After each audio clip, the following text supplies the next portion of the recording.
And yeah, just checking that the stream's okay. Look, so Channel 10 has decided they show one game live every Saturday night. Was it 6:30? They should start the coverage on Channel 10. So, and the other games are on Paramount Plus. And so I saw the game, Adelaide United versus Melbourne Victory. Adelaide United has the coach of Carl Veer. Melbourne Victory has the coach of Tony Popovich. And this wasn't going to be an easy game. The previous game, Adelaide played Brisbane away, and they got a 0-0 result. I think it's an excellent result. To get 0-0 away in Brisbane and Queensland, mate, unbelievable that we didn't concede. So it's a good result. But this one here, so it's 3 draws before the game that was 2 days ago. And let me get my thoughts together. For me, the problem is Cassini Yengi, very talented player, our striker, number 9. So we play 4-3-3. We don't play 4-4-2, and I don't think maybe bar 2 teams in the A-League that play 2 strikers up front. The rest don't. And I think that's the future now. It's always one striker up forward and the rest wingers and midfielders that come from behind to help out the striker. We have a striker now. He's 22 years old. He's excellent. But the problem is he starts doing solo runs. And that just doesn't cut it at this level. And Melbourne Victory bossed us around a bit in the middle. The problem with Adelaide United now is they're gonna find it hard to make the top 6. So it's about out of 12 teams or 13 teams. Harold has said this as well. Hello, Harold. Hello, everyone. Nick, Mary, Dion, and whoever else in Zachland. The problem in the middle for Adelaide is Isaias, 33 years old, too old, and he does these long raking balls. Forget it. Dorigo, fail. And Mork, who is the captain, who I think plays a number 10 role behind the strikers. Dorigo is the worst. Dorigo is not A-League level. Full stop, end of story. He just isn't. That's it. They played Craig Woodward from the start, so he started on the left. He replaced Kiddo. We have Ben O'Halloran on the right, who is our best player. At left back, they've got Josh Carvalho. At right back, yeah, and this is the other problem, because Harvey Lopez was red carded towards the end of the game against Adelaide, Brisbane v Adelaide. He was suspended for this game, not available for the Saturday night game. And that hurt us dearly, because our right back, the Spanish right back that played last week, he was just superb in the first half. He gets better, better, and better. And yeah, so that one problem is the midfield, and Harold said it as well, that you 3 in the middle don't cut it. But the striker, we're a team that does have possession. You might do the odd long ball forward, but when the striker does solo runs, and there's one where he got, the striker, Cassini Yengi, got yellow carded for simulation.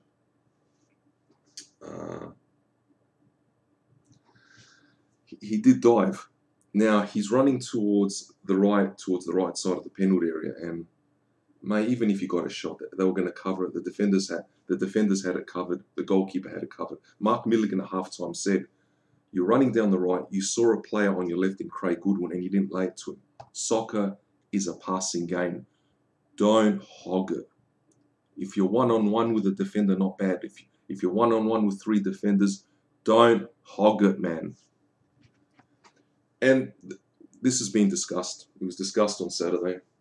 There's no midfield to support the striker, so he does these solo runs. I don't know if this is a coaching problem, but they don't do wall passes with a striker. The midfielder or the attacking midfielders should look for Yengi, pass it to him, and Yengi should pass it back to the midfielder that's coming past. But it's just, you do a long ball here, they do a raking ball there. The threat of Adelaide is down the right. See, down the left, you've got Craig Goodwin, but their delivery on the left is horrible. The delivery on the right, on the other hand, is good. Halloran is good, and whoever combines with Halloran on the right. But the other loss was Ryan Strain. That's the other loss as well. He played a right back. So these players go. And this is my bugbear. Harold knows this and Dion knows this. The clubs, the A-League clubs, don't get compensated. They don't get properly compensated. And you might say, Adelaide UFC, this is a bullshit league and they don't deserve to get compensated. It shouldn't be much of a transfer fee. It's a player. That player may go abroad, even to Korea. Our club should get minimum $1 million. In Europe, they get $12 million transfer fees. We'd like to have $1 million, not $200,000 or $300,000. That's a joke. We want proper transfer fee. So the issue is for me as well. It just so we lost 2-1 in the end, and it doesn't surprise me that they scored, and they could have scored more. Our goalkeeper is superb. He in the 3 games before, not bad, but from then on against Brisbane, he was superb. We would be further down the ladder if it wasn't for the goalkeeper Delianov. Hands down, no way. We've got Gauchi on the bench and he's good. So we've got 2 young goalkeepers, very young, very good. Thank God the goalkeeper is an issue. The back line, they played one day as a centre-back. And Simon Hill goes, yeah, he's played that position before. Yeah, because he's played that position before, doesn't mean he has to play. He's supposed to play in midfield. But see, the problem is, we have to play Mork, Dorigo, Isaias. It's always them 3 in the middle. Always. Yeah, so yeah, we're live streaming on Twitch here. Yeah, so let's analyse the game. They're strong. They're physically strong. They have a good coach. Yes, someone mentioned that that Tony Popovic is overrated, but I don't know. For me, it just doesn't cut it. I try to get my thoughts together. Our corners, when we take a corner, if Craig Goodwin takes a corner, not bad. If Dorigo takes the corner, forget it. It just goes to nowhere. Our corners never amount to anything. They amount to nothing. Any attack, any goal that we create is always down the right side. So Ben Halloran, that's his best position on the right. In this business where the coach sometimes swaps the wingers, don't swap them, man. Just leave Halloran on the right. If we're up by 3 goals, yeah, put Halloran on the left for a laugh, or put him in the middle, put him wherever we want, man. But just leave him there, man. That's his best position. Leave him there. You know what I mean? And I just think for me now, Carl Veer, the other issue is George Blackwood. My understanding is that Carl Veer delisted him. And then he went to Europe.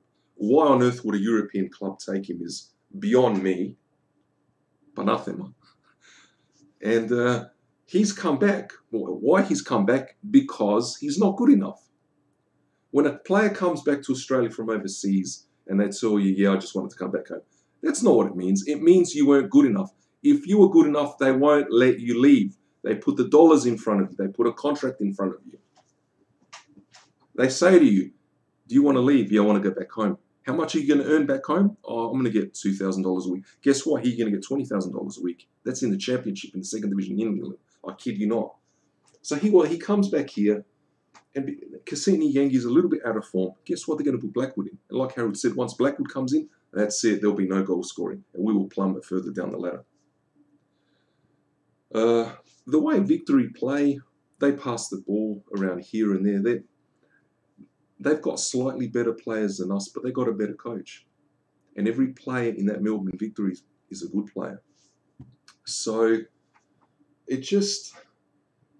And the other thing, the second goal that we conceded, Josh Carvalho, yeah, he's a left back. But it's very hard, and I know this from Football Manager, to find fullbacks that know how to defend. That's your job. That area, that left back area, that's your zone, man. You have to cover it. You push up as a wing back or fullback, you have to drop back. You go up, you drop back. But that's how it is. It's You find very good fullbacks in the world that are attacking, they can dribble, they can cross, and assist in midfield. But to hold the line at the back with the two central defenders, no. So, yeah, that's how it is. And I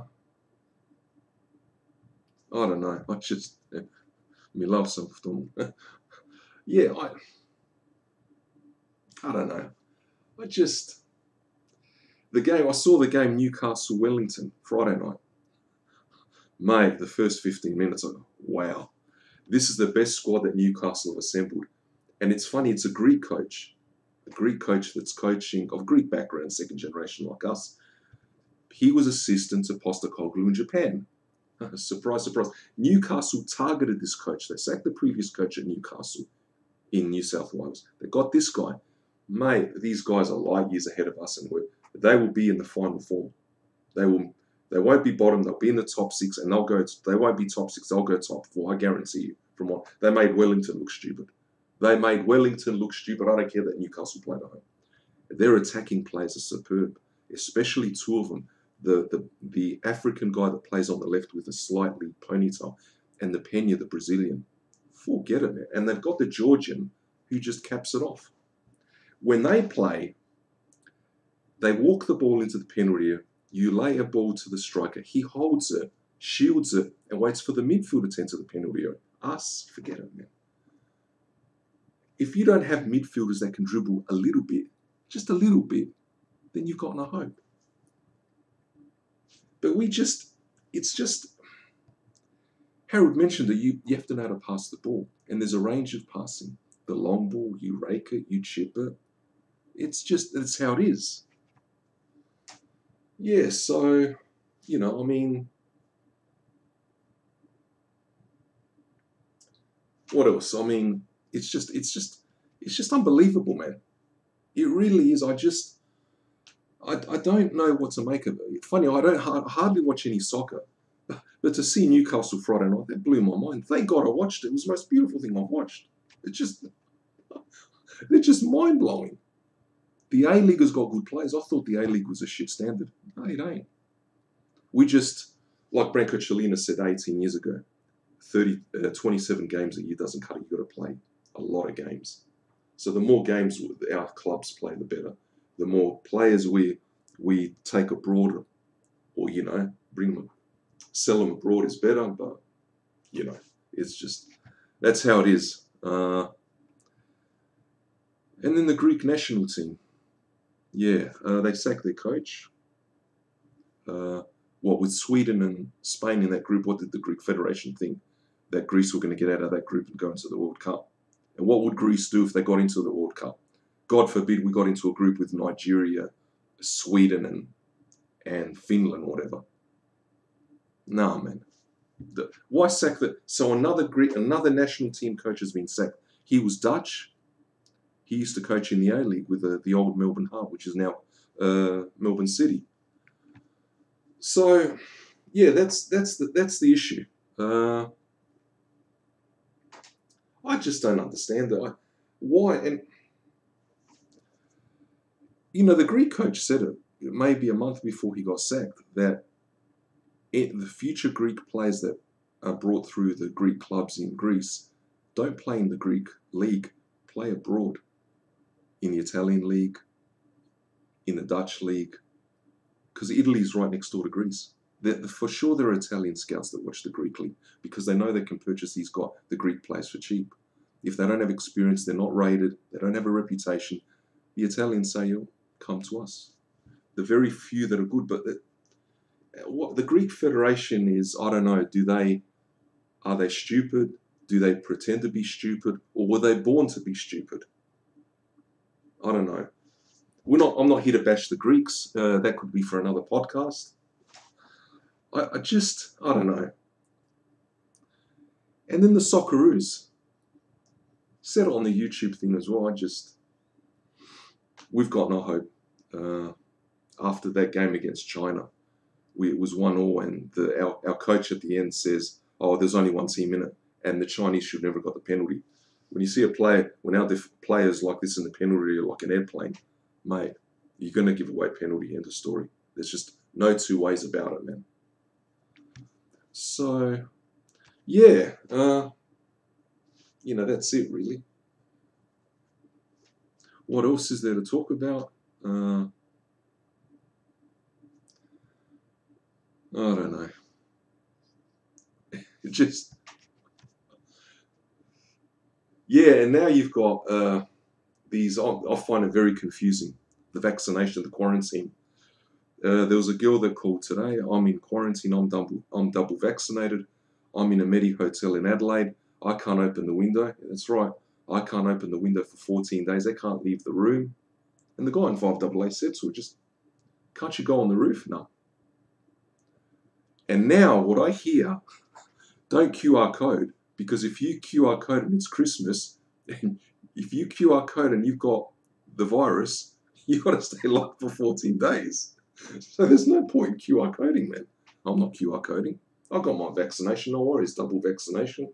Thanks, Nick, for helping me out with the Medicare and the MySay governor. Yeah, so that's the issue. I'm very confused now. In Queensland, you're double vaccinated. There's no quarantine, no 7 days and no 14 days. Here, it's just they change the rules every 3 weeks. And Harold and Dion mentioned that Spurious said, don't open the border. Marshall opened the border. See, the problem is, I don't blame Marshall because our Prime Minister, Scott Morrison, has opened the borders.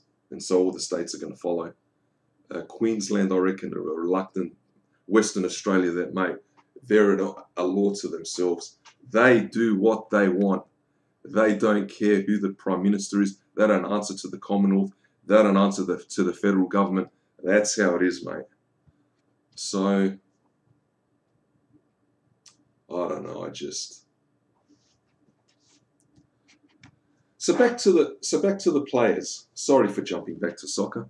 Let's give an assessment. Let's analyse all the Adelaide United players. The goalkeeper. Let's give him out of 10 what he's worth. Let's say in Football Manager, I pick a team. Would I pick these players? Delyanov, I give Delyanov out of 10, 9 out of 10. Very good. Josh Carvalho, no. I give you 4 out of 10. Not because of your dribbling, not because of your attacking. You can dribble and you're a very good player, but defensively you're horrible. Michael Jacobson, I give him 8. Timotheo, we've never seen, I give him 8. One day I'll give 8. Harvey Lopez, I'll give 9. Jacob Trapp, yeah, I'll give 8. Is it Ansel, Nick Ansel, we haven't seen.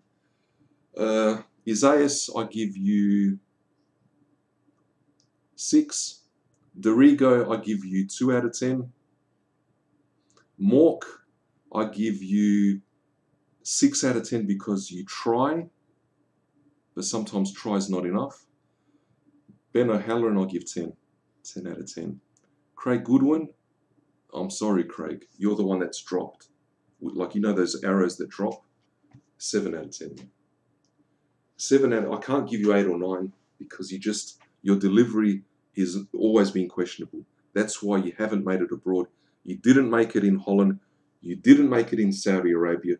You are on loan to us from Saudi Arabia. The Saudi Arabian club owns you, so you're on loan here the 2nd year in a row.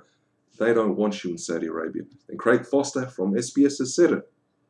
The Saudi Arabian team, the league, those Gulf countries, they're very rich, very prosperous. They put money into the national teams, but the league is shock horror standard. Go to Korea, go to Japan, even go to China. They can say what they want about China, this and that, but the Chinese league will slowly grow because they've got the money. And in 20 years' time, China will be the economically most prosperous country in the world. It won't be America, it will be China. And plus, they know what they're doing with computers, and with Riot, and with League of Legends, and so on, and so on, and so on. But, for Craig Goodwin, he's back on loan now for 2 years in Australia. They don't want him. Like, they on loan, just go back to yours. And we don't even own him. Now, of course, doesn't matter who's on loan, who we own, you pick the best players. So if you can pick 3 players on loan from another club, that's fine. But he just doesn't. It's for me, he's questionable. Maybe because he just had a baby. Look, fair, and that's not the issue. I'm not targeting that, but his delivery is questionable, and I remember from the year before. And he's not the only one. I've watched A-League games from last year. They can't deliver the ball. Yeah, so the delivery is questionable. Crossing, we're talking about crossing. So, Cassini Yankee, what would I give him? I'd give him 8 out of 10 with a green arrow improving. Or I forget that he dribbles and he's a solo, he does solo. The potential is massive. The other boy on the bench, we'll look at the bench players. The Toure, the 17-year-old, the 21-year-old, his brother went to Western MacArthur. But the one that we have is the 17-year-old, the Greeks from Sydney. So this is the better one anyway. And yeah, he's good. So out of 10, what would you give him? I'd give him 8 as well. So the 2 strikers that we've got are good. George Blackwood? No. 4 out of 10? No. If anybody says to me he'll improve, he's good, give him a go, he's young. No. He's now 24 or 25. That excuse 4 years ago, 5 years ago, he's young, don't criticise him, Adelaide UFC. We have every right to criticise. You don't perform, you're dropped. Grab someone else from the NPL. Bacala, Blue Eagles, Croydon Kings, Modbury, Portline Pirates, you name it, there's a lot of clubs. Pick them. Pick from there. There must be other players instead of George Blackwood. And then we're told that Adelaide United are trying to blood youngsters. Where? Dorigo? Fail. That's not bringing youngsters through. What, like a Dotenis with Fabian Barbiero? Please don't insult me, man. Come on. Yeah, so, yeah, what else? Yeah, that's the assessment. What would I give Carl Veer out of 10? Up until this point this season, I'd give him, 5 out of 10. I'd give him 5 out of 10 because I can't give him 6. Look where we are. There's too many draws.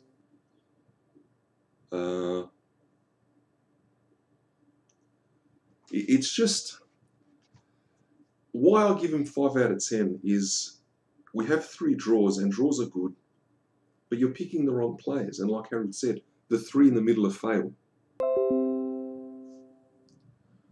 Isaias, Dorigo, Mork, they're not the answer. So if you want to get 7 or 8 out of 10 Carl Veer, you must change your midfield. Maybe change the left back. And the striker. Bring Toure from the start now.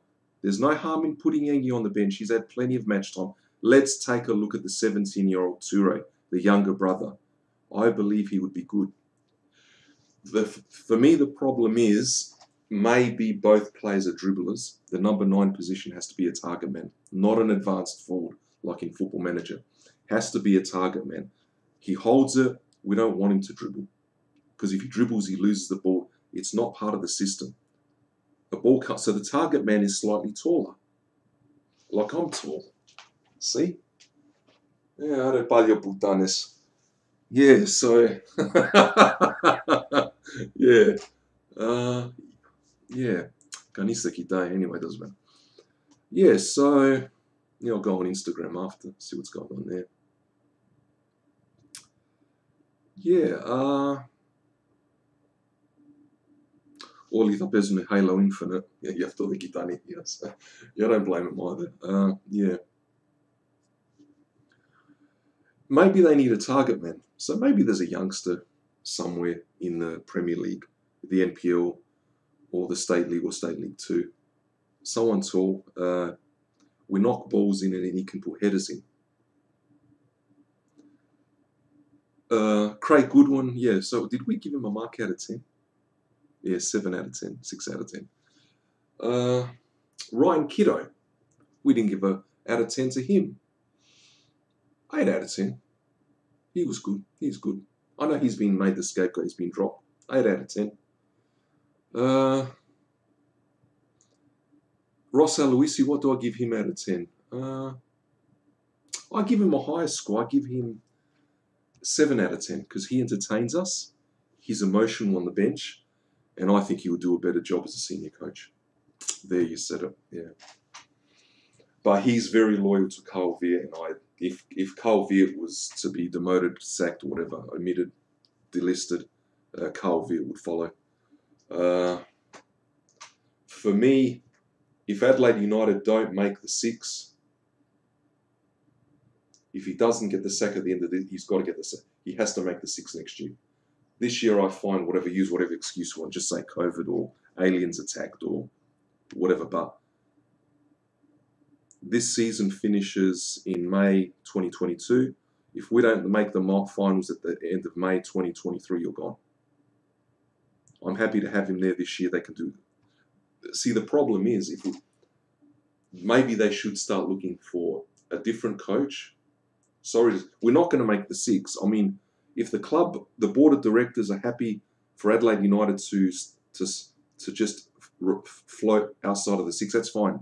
I don't want that. I want to make the 6. I don't want to go top. I don't want to win a flag. That's just too ambitious. I want to make the 6. That's the first thing, the 6. There are 12 teams or whatever. I want to make the top 6. But we ain't going to make it. And that there, the Saturday night where we lost 2-1 at home, is a warning sign. And they can say, oh, it's Melbourne Victory, it's a derby, it's hard. But that's bullshit, and you know it. You fuckers that sit behind the grandstand with your red shirts and your red wigs, and this other guy going like this, and no. The 6. You're going to make the top 6. Yeah, so that's the thing. Who else? The goalkeeper coach. What would you give him out of 10? Is it Eugene Galekovic? Mate, I'd give him 10 out of 10. Mate, Delianov was out of form at the start of the year, but now his positioning is superb. Yeah, all right, the second goal we conceded, he deflected it. It ricocheted off of something. He saved the first shot and went again. Let's analyse the Newcastle-Wellington game. For me, in the first 15 minutes, Newcastle were kicking from left to right. Mate, they pass the ball around. It's very similar to the Postecoglou system where they just pass the ball around. There's no long raking balls like Adelaide does. They pass the ball around, then an attacking midfielder gets it. He holds it, he might dribble.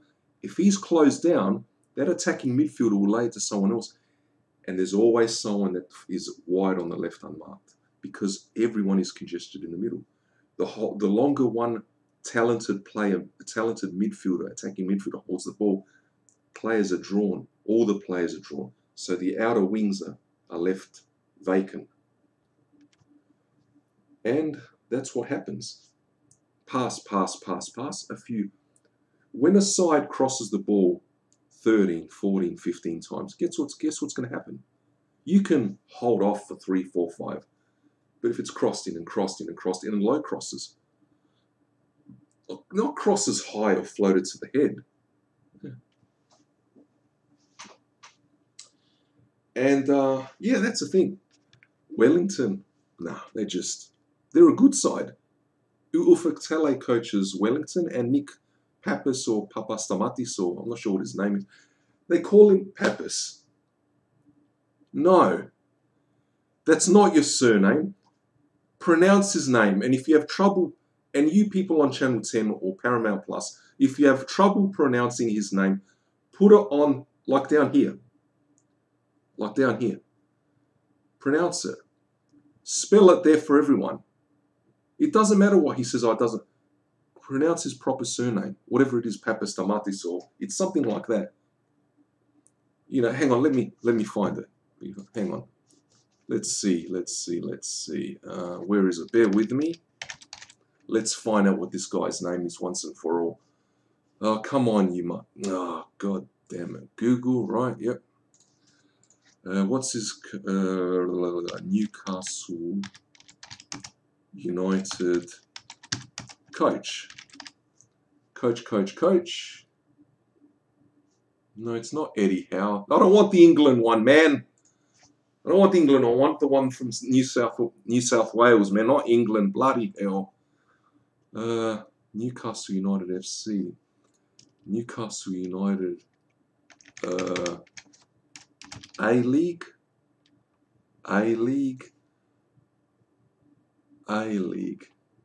It's got just score. Again, it's got England. Coach. No. Newcastle. Nick Pappas. Oh, fuck it. I said I won't find it, man. Anyway. It's just, you know, man, it's not difficult to pronounce. See, poor Harold. Harold thought, it's a Greek guy. And I said, could it be the one? No, it's not. But he's not to blame because it's a different surname. Channel 10, pronounce it, put the full surname. It's not Pappas. It's not abbreviated, man. But anyway, that's how it is. But he's done an excellent job. You see, the Newcastle board targeted him. In June, July, they targeted him. They got their man. And, mate, they're light years ahead. They'll give Sydney a run for their money. They'll give Melbourne City a run for their money, mate. Yeah, so the game against Brisbane that we played last Saturday night, Friday night, we played Brisbane away. That was good. And when the subs came on, they were superb. Look, so every team that you play in soccer brings up different scenarios, different conditions, different variables, different systems are employed that you have to work against. You have to solve like a problem. It was a good result against Brisbane, so I'll give Carl Veer credit. But see, Harvey Lopez was superb as a right back. We're fortunate, for me, Isaias doesn't cut it, but Harvey Lopez, yeah, he's good. One day, I don't know, played out of position. What, played at centre, not out of position. He's put a centre back. What, because we don't have other centre backs at Adelaide. God forbid we don't. Just put Jake, don't put one day there. You got Jacob Trapp, put him there, man. Oh, we don't have a right back. Or just find someone, man. You know, why don't you put one day in the middle? He was the ex-Perth Glory midfielder. Put him in the middle, man. I'm angry, like Angry Joe.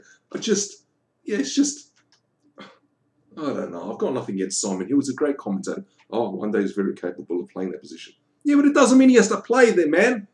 I'm capable of walking down the street, running down the street. Doesn't mean I can't sprint down the street. Play him in the middle. We want to win the game. So guess what? Next week when Adelaide United play, guess who the three will be? It'll be Mork, Dorigo, and Isaias again. Yeah. It's going to be again and again and again. Yeah, so